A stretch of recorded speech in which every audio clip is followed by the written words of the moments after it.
Chuchu Coco, let's sing and play. Jump up high, it's a happy day. Clap your hands and spin around. Fun and giggles all around.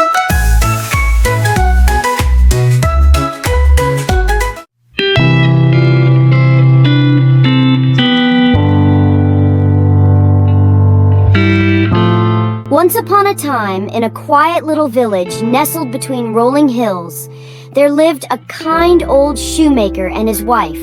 The shoemaker worked very hard, but he had grown quite old, and his hands were tired. Though his shoes were the finest in the village, he had only enough leather left to make one last pair. That night, the shoemaker sighed and said, "I will cut the leather tonight and sew the shoes in the morning." He laid the leather on his workbench, blew out his candle, and went to bed with his wife. But something magical happened that night. While the stars twinkled and the moon shone bright, two tiny elves tiptoed into the workshop. They wore little green coats and pointy red hats, and their eyes sparkled with mischief and kindness. Without a sound, they began to work. Snip, snip, stitch, stitch. Their tiny fingers moved so quickly, and before the moon had even set, a beautiful pair of shoes stood on the workbench. The next morning, the shoemaker woke up early. He rubbed his eyes in surprise. "Goodness me," he gasped. "These are the most beautiful shoes I've ever seen!" Soon, a customer walked by, saw the shoes, and bought them at a good price. With the money, the shoemaker bought more leather, enough for 2 pairs of shoes.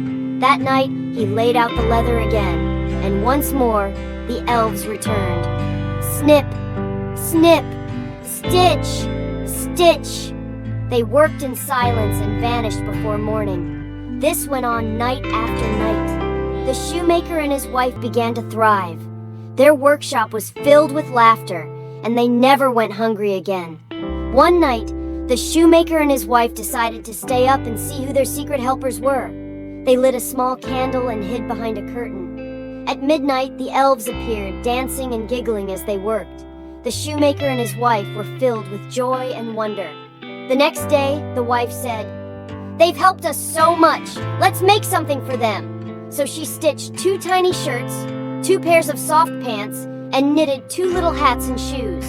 They left the gifts on the workbench that night. When the elves saw the clothes, their eyes lit up with joy. They clapped, spun in circles, and put them on. "Now we are free little elves," they sang, and with a happy twirl, they danced out the door and into the moonlight. Though the elves never returned, the shoemaker and his wife never forgot their kindness. And from that day on, their hearts and shoes were always full of magic.